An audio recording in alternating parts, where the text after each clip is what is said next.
चाची हो बात न भूलैहा हमार दीहा हमार दीहा बाला छप्पर मोहरावा मार दीहा 3 नंबर मोहरावा मार दीहा।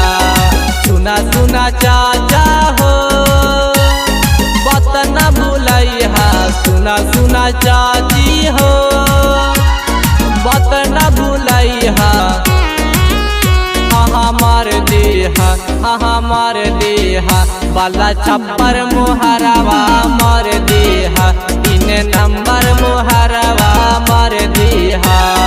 सबरा खातून जिंदाबाद जिंदाबाद जिंदाबाद बाला छाप जिंदाबाद जिंदाबाद जिंदाबाद आज मियां जिंदाबाद जिंदाबाद जिंदाबाद सबरा खातून जिंदाबाद जिंदाबाद जिंदाबाद बाला छाप जिंदाबाद जिंदाबाद जिंदाबाद बाला छाप जिंदाबाद जिंदाबाद जिंदाबाद आज मियां जिंदाबाद जिंदाबाद जिंदाबाद। जीती है ता गौआ में करी है विकास जी गली नाली दे तुन इंदिरा आवास जी। जीती है ता गौआ में करी है विकास जी गली नाली दे तुन इंदिरा आवास जी। सुना सुना चाचा हो बात न भूलैहा सुना सुना चाची हो बात न भूलैहा हमार देहा बाला छप्पर मोहरावा मार देहा 3 नंबर मोहरावा मार देहा।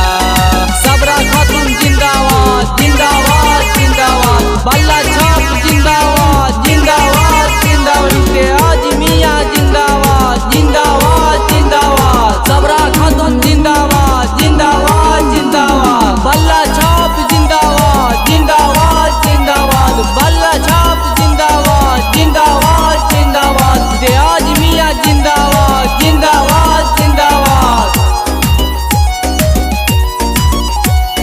भाई आज हाथिन गरीब के नेता बर्री पंचायतवा के हाथिन चाहेता। सबरा खातून गरीब के नेता बर्री पंचायतवा के हाथिन चाहेता। सुना सुना चाचा हो बात न भूलैहा सुना सुना चाची हो बात न भूलैहा हमार देहा बाला छप्पर मोहरावा मार देहा 3 नंबर मोहरावा मार देहा। सबरा खातून जिंदाबाद जिंदाबाद जिंदाबाद बाला छाप जिंदाबाद जिंदाबाद जिंदाबाद आज मियां जिंदाबाद जिंदाबाद जिंदाबाद सबरा खातून जिंदाबाद जिंदाबाद जिंदाबाद बाला छाप जिंदाबाद जिंदाबाद जिंदाबाद बाला छाप जिंदाबाद जिंदाबाद जिंदाबाद आज मियां जिंदाबाद जिंदाबाद जिंदाबाद। भाई आज के समिति से जिताई है बलरी पंचायतवा से इनके बनाई है।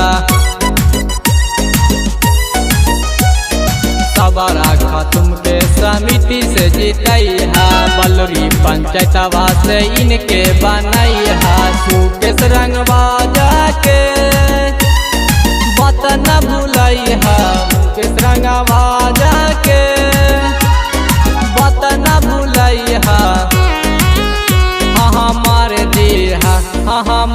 देहा बाला छप्पर मोहरावा मार देहा 3 नंबर मोहरावा